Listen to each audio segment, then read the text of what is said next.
Hey guys, it's me Elma Montale. So for today's video guys, we need to cook a chicken with pineapple. So first, we need to prepare a 1 kilo of Thai chicken and also green peas, carrot and potato, bell pepper, and also you can prepare rock salt or salt. It's depend what you have there.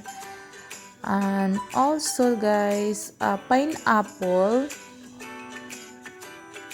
and also the small minds of ginger, garlic and onion guys. That's the very important of your chicken with pineapple twist. Ayun. And you need to wait guys at least 10 minutes to absorb the water or the sauce there.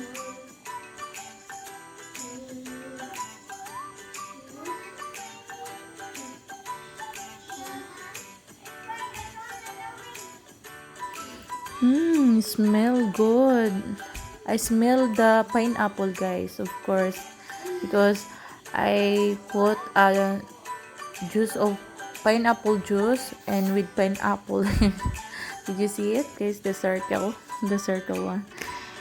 Oh my god, I don't know how to, disclaimer guys, I don't know how to cook, but anyway, this is the way how I cook it. So I want to share you guys how I cook the chicken with pineapple. So this is it. The smell is good, and later we're gonna taste. Okay, just wait for a while guys. I'm gonna bring the spoon and we need to taste. Take note guys, you need to prepare also a tomato paste for you. So this is it guys. Ayan, this is our preparation.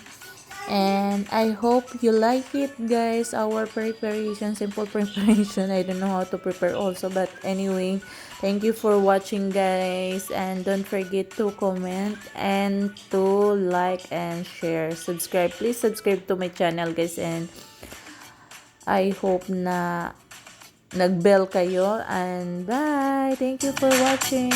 God bless.